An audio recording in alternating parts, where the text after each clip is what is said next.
Gracias Kevin, gracias a los músicos, hermosos coros. Pero ¿no exageraste un poco, Kevin? ¿Tan mal es la cosa? Vamos a ver que lo que dice la Biblia es tal cual como decía Kevin. Separados de Dios, hay una condenación que nos atraviesa a todos como por pecadores. Vamos a buscar Romanos capítulo 3.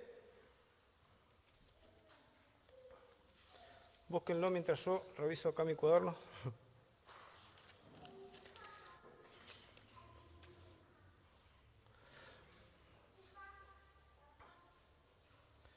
Vamos a leer unos versículos para empezar. Dice el versículo 9 al 12 y 19 y 20 vamos a leer. ¿Qué pues? ¿Somos nosotros mejores que ellos? En ninguna manera, pues ya hemos acusado a judíos y a gentiles que todos están bajo pecado. Como está escrito, no hay justo ni aun uno, no hay quien entienda, no hay quien busque a Dios. Todos se desviaron, a una se hicieron inútiles, no hay quien haga lo bueno, no hay ni siquiera uno. Versículo 19. Pero sabemos que todo lo que la ley dice, lo dice a los que están bajo la ley, para que toda boca se cierre y todo el mundo quede bajo el juicio de Dios, ya que por las obras de la ley ningún ser humano será justificado delante de él, porque por medio de la ley es el conocimiento del pecado. Qué difícil empezar un mensaje con este texto. Sin embargo, el apóstol Pablo ha ido mostrando argumentos que van a contradecir la forma en que la gente piensa. Porque tenemos que, como estamos viendo con los jóvenes, cambiar la forma de pensar y eso lo hacemos a través de la palabra de Dios. Tenemos que dejar de pensar de que estamos bien delante de Dios y podemos hacer algo para obtener la salvación por nuestros propios esfuerzos. Hace poco vi un video donde le preguntaban a un creyente, ¿cómo sabes que la palabra fue escrita por hombres inspirados por Dios y no fue invento del hombre? Y este hombre le hacía leer Génesis 6:5, donde dice, y vio Jehová la maldad de los hombres, que era mucha en la tierra, y que todo designio de los pensamientos del corazón de ellos era de continuo solamente el mal. Y el creyente le preguntaba a esta joven, le decía, ¿qué libro escrito por hombres te dice una cosa parecida? Y ella le decía, no, ninguno.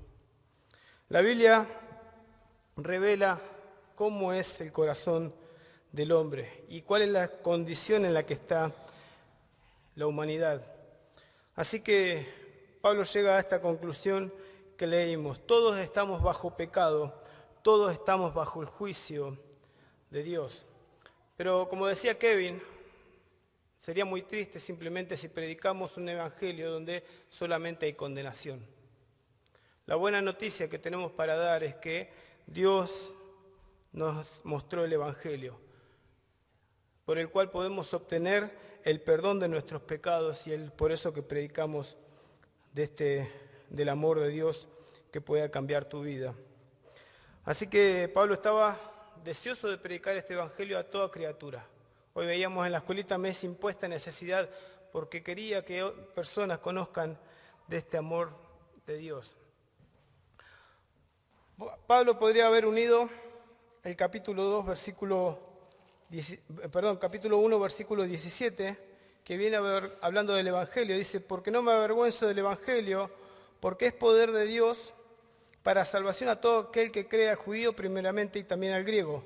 Porque en el evangelio la justicia de Dios se revela por fe y para fe, como está escrito, mas el justo por la fe vivirá. Y unirlo con el capítulo 3, versículo 21. Pero ahora, aparte de la ley, se ha manifestado la justicia de Dios, testificada por la ley y los profetas, dándole una continuidad a su mensaje. Sin embargo, a partir del versículo 18, en el capítulo 1 empieza a mostrar la condición en la que estamos. Pablo dice que a causa de la ira de Dios necesitamos el evangelio. Necesitamos de esa justicia que viene solamente de Dios Gracias. Debido a la ira que provocamos, por la cual Dios va a juzgar todo pecado. Así que esa es la condición del hombre. Empieza a desarrollar ahí, a partir del capítulo 1, versículo 18, por qué merecemos ser castigados. Dios es bueno, sí, es bueno. Dios es amor, sí, es amor. Pero Él es justo y santo. Y por eso tiene que juzgar el pecado, castigar al pecador, porque si no dejaría de ser justo y santo. Pablo, esto lo vimos en los capítulos anteriores, empieza a mostrar el estado universal del hombre sin Dios. Y los argumentos son contundentes. Muestra el pecado que tenemos y es a través de una mente corrompida.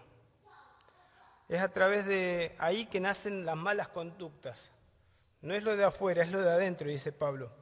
El problema es la mente.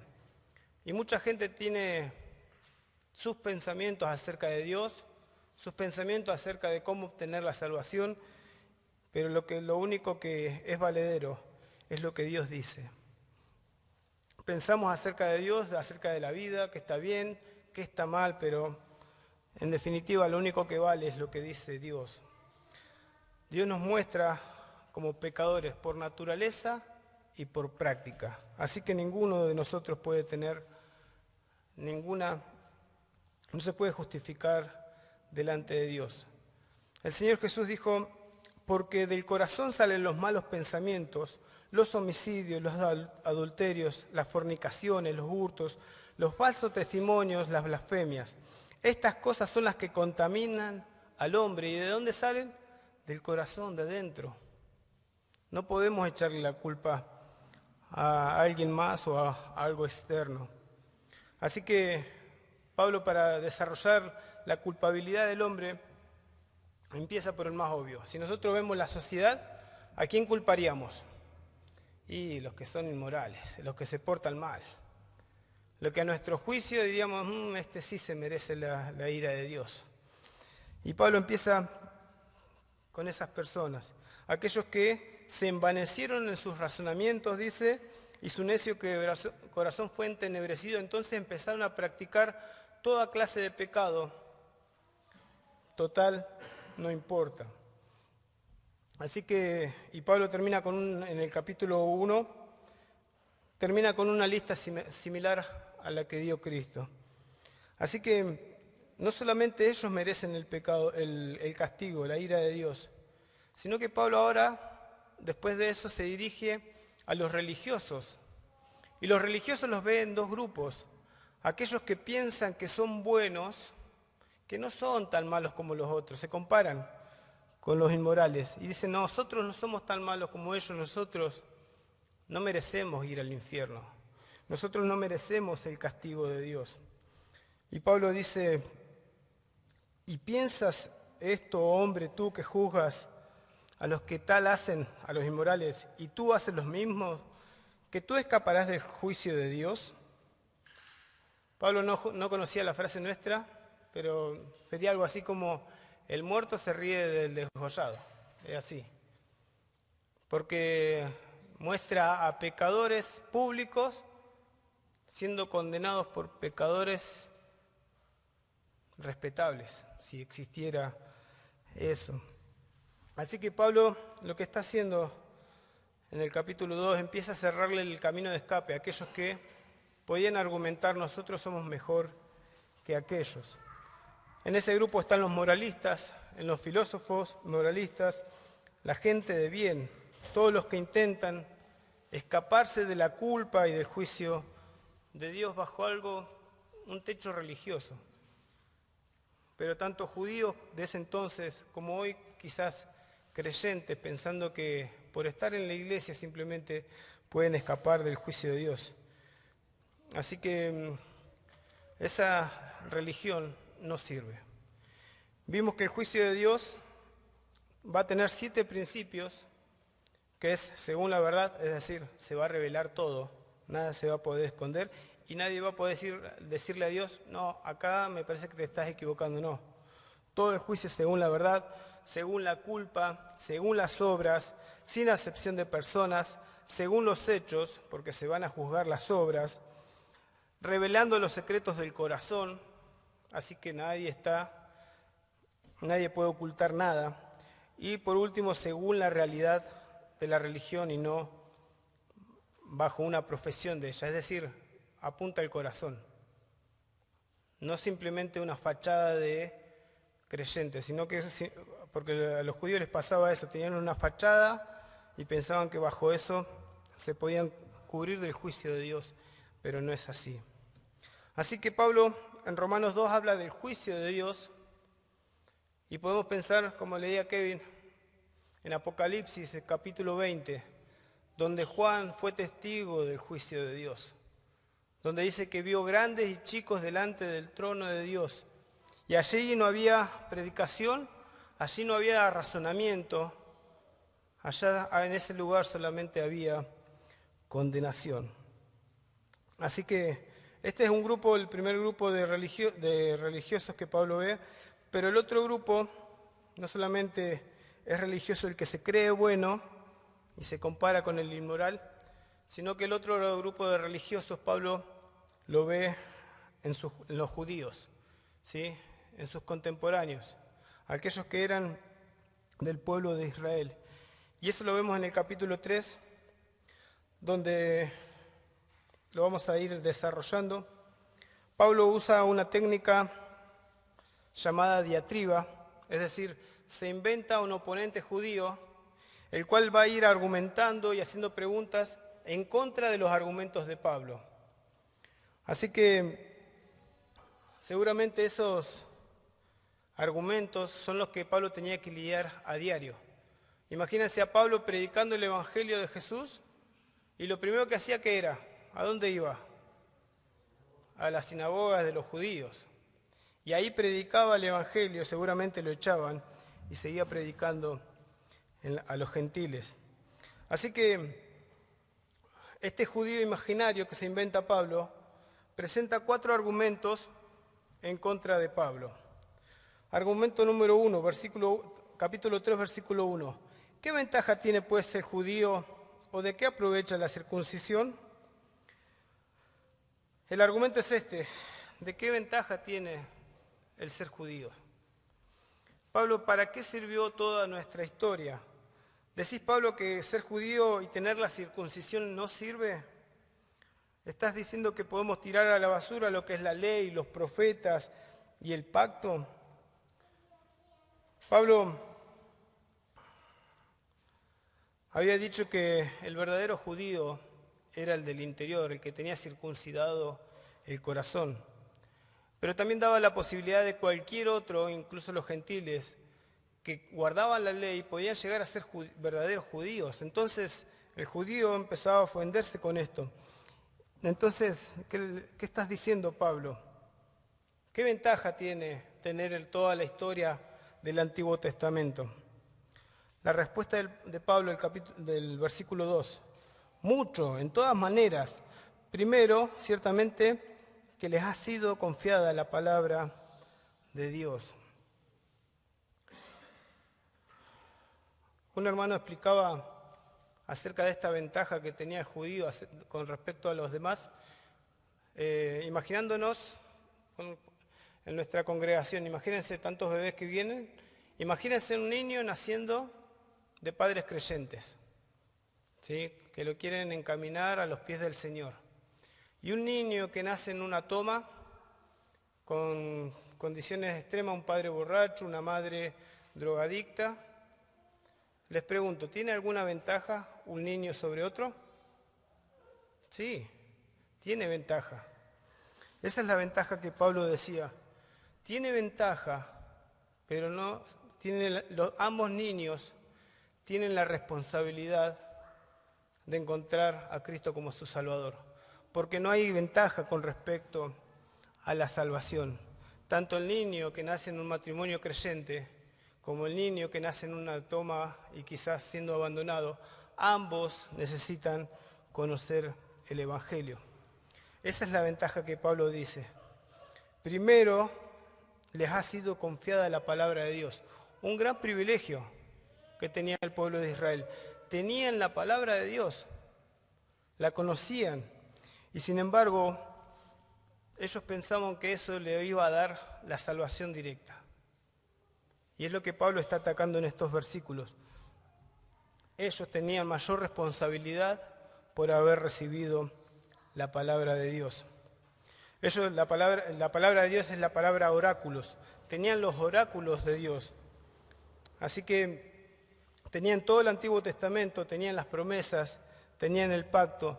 Y por rechazar a Cristo, tienen mayor condenación. Porque Cristo se revela también en el Antiguo Testamento.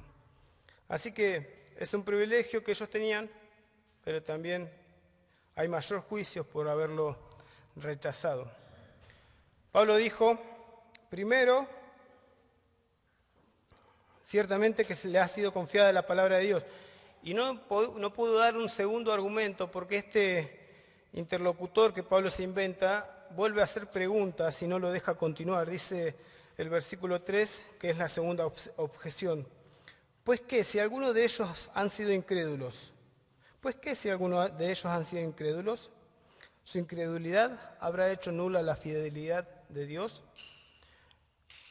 Esta segunda objeción está diciendo, okay, entonces, por los que no creyeron, se anuló el pacto de Dios, la fidelidad de Dios.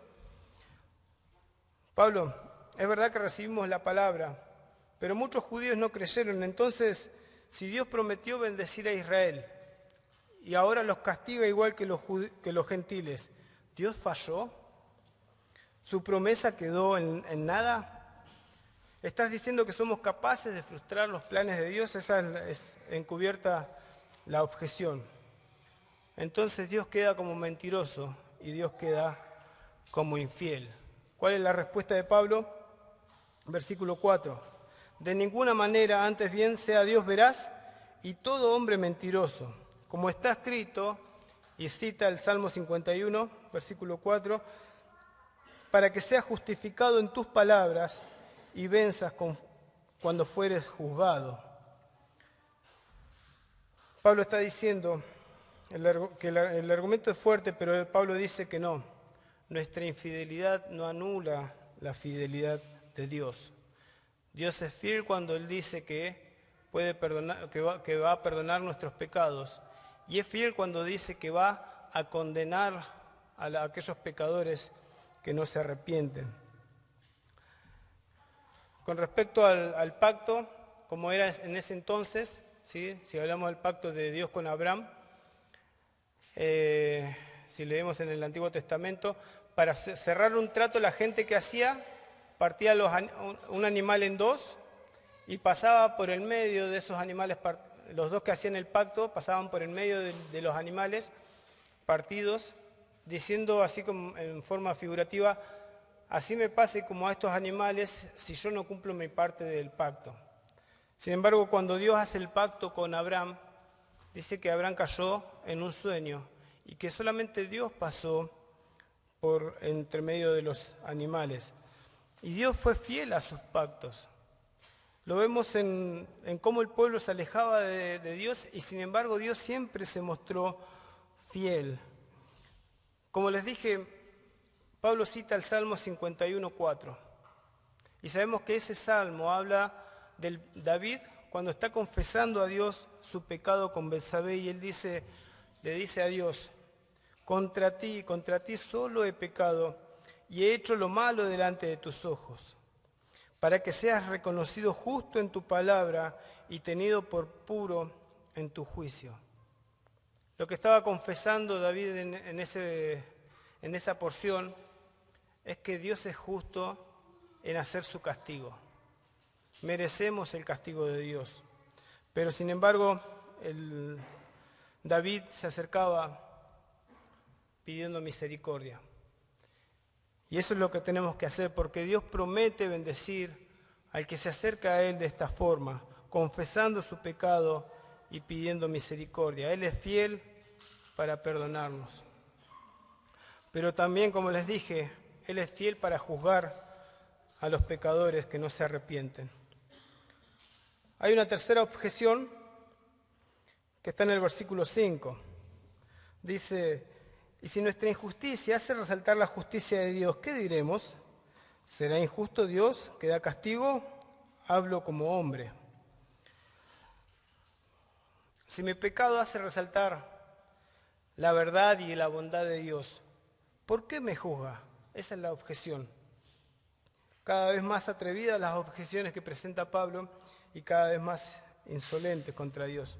Si mi pecado hace que se vea a Dios justo y que se vea más glorioso al perdonarme, entonces, ¿por qué estoy siendo condenado? Le estoy haciendo un favor a Dios. ¿Cómo puede castigarme por algo que lo beneficie a Dios? Ese es el argumento. Más que nada yo creo que lo recibían, le hacían estos argumentos para burlándose de la predicación de Pablo. La respuesta de Pablo en el versículo 6, en ninguna manera. De otro modo, ¿cómo juzgaría Dios al mundo? Sería injusto que Dios castigara el pecado y la injusticia. Si es el pensamiento judío, ellos pensaban que los gentiles se merecían el castigo de Dios, merecían la ira, pero el judío no. Y entonces Pablo le dice con estas respuestas, entonces Dios sería injusto si castiga a los gentiles y a ustedes no. Como que la vara corre para ellos y para ustedes no. Dios sería injusto y Dios no podría condenar al mundo de esa forma. Así que ese es el argumento que le dice Pablo. La cuarta objeción, el versículo 7, dice, pero si por mi mentira, la verdad de Dios abundó para su gloria, ¿por qué aún soy juzgado como pecador? ¿Y por qué no decir, cortemos el paréntesis, hagamos males para que vengan bienes? Si a mí me gusta pecar y a Dios le gusta perdonar, ¿por qué Dios me condena si estoy haciendo algo que le gusta hacer a Dios? Ese es el razonamiento de la cuarta objeción. Lo estoy ayudando a Dios. ¿Cuál es el problema? La respuesta de Pablo está entre paréntesis. Él dice que con esa calumnia lo acusaban a Pablo de estar predicando el Evangelio. Eso era lo que ellos decían que lo que Pablo estaba enseñando. Y Pablo dice, sobre esos tales hay una justa condenación. Es como lo que decía San Agustín de Hipona. A él le preguntaban, ¿y qué estaba haciendo Dios antes de crear el cielo? Es una pregunta con trampa, pues diciéndole, entonces Dios estaba afectado en el tiempo, en la eternidad. Y Agustín contestaba, creando el infierno para aquellos que hacen tales preguntas. Pablo no responde a ese argumento, porque es ridículo, es absurdo, no tiene sentido. Y lo mismo nos pasa cuando tenemos que compartir el Evangelio. Muchas veces llegamos a la conclusión de lo que aquellos que están preguntando empiezan con preguntas raras, ¿vieron? Le estamos predicando el Evangelio y para desviar la atención empiezan a hacer preguntas raras. ¿Y qué pasó con los dinosaurios? ¿Y hay vida en otro planeta? ¿Qué pasa si me encuentro con un extraterrestre? Y uno tiene que hacer lo mismo que hizo Pablo en esta porción porque no contesta. Uno tiene que saber cuándo terminar la charla. La conclusión es la que leímos al principio. No hay justo ni aun uno. No hay quien busque a Dios. Todos estamos bajo el juicio. Podemos presentar todos los argumentos que queramos. Podemos debatir con un no creyente acerca de todos los argumentos, pero el veredicto de Dios no va a cambiar. Todos estamos bajo condenación y necesitamos de esa salvación. Ni siquiera la ley, leímos en el capítulo 3, versículo 20. La ley nos muestra simplemente que somos pecadores, pero no nos da la salvación. Nos dice también en qué condición estamos. Por eso el Evangelio de Dios tiene que ser recibido. Fue revelado, dijo Pablo en el versículo 17. Es decir, que no está en nosotros. No viene por algún pensamiento humano. Tiene que ser revelado por Dios. Así que, gracias al Señor, no se queda simplemente en esta porción que leímos del capítulo 3. Warren Wiersbe dice que es el rayo X de la condición humana. No hay ni siquiera uno, todos se desviaron, todos se hicieron inútiles, no hay quien busque a Dios, no hay ni siquiera uno.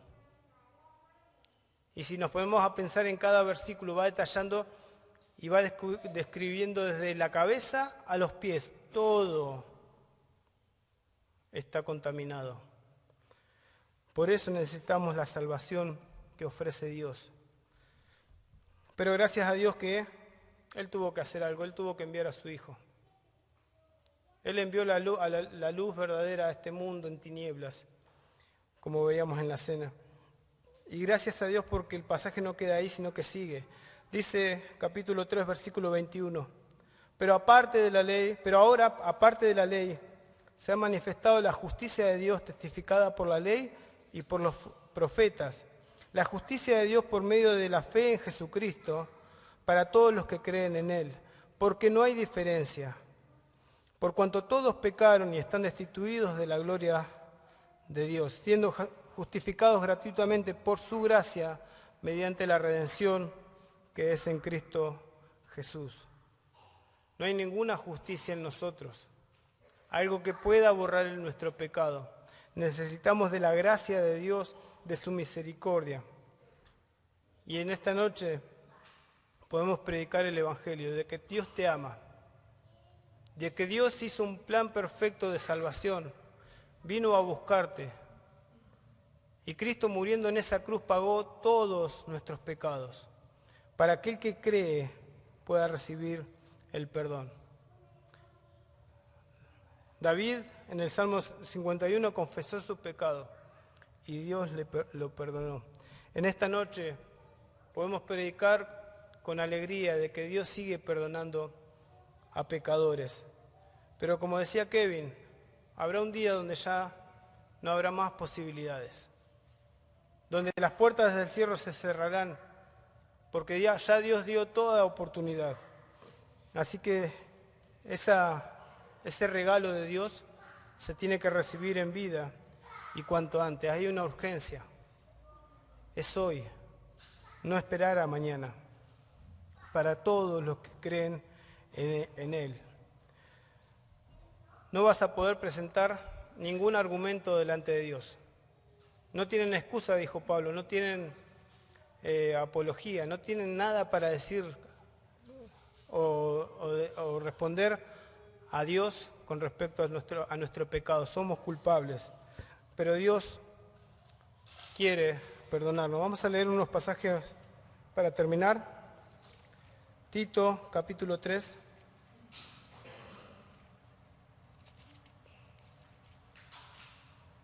Versículo 5. Nosotros llegamos a la misma conclusión de Pablo. No somos superiores a nadie. Simplemente fuimos perdonados por Dios. Dice el versículo 5, nos salvó no por obras de justicia que nosotros hubiéramos hecho, sino por su misericordia, por el lavamiento de la regeneración y por la renovación en el Espíritu Santo. Gálatas 2:16, los leo.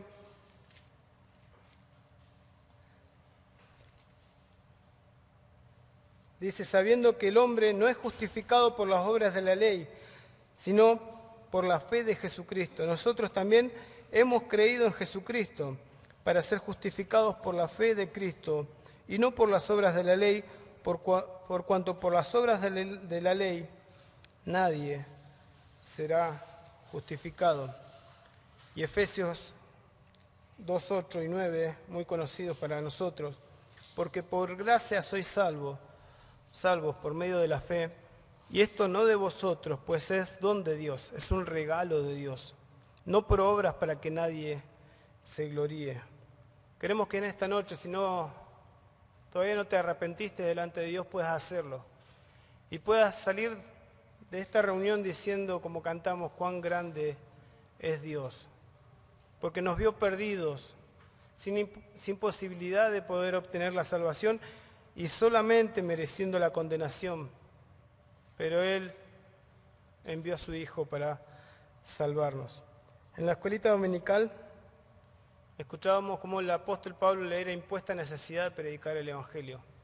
Y nosotros como creyentes podemos derribar todo argumento que puedan dar en contra del cristianismo. Tenemos que prepararnos. No viene así de la noche a la mañana, tiene una preparación, pero tenemos que hacerlo y tenemos que predicar el Evangelio para que más almas pasen de muerte a vida. Gracias al Señor, hemos visto en los miércoles cómo personas han pasado de muerte a vida. Tenemos el caso de Ángel, tenemos el caso de Micaela. Así que como creyentes debemos de estar preparados para recibir a aquellos nuevos convertidos y darles seguimiento para que puedan afianzarse y puedan crecer en este camino. ¿Es la verdad del Evangelio? Les pregunto, ¿es la verdad? Sí. Bueno, estudiemos, preparémonos y sigamos predicando el Evangelio, que este mundo tanto lo necesita. Que el Señor les bendiga.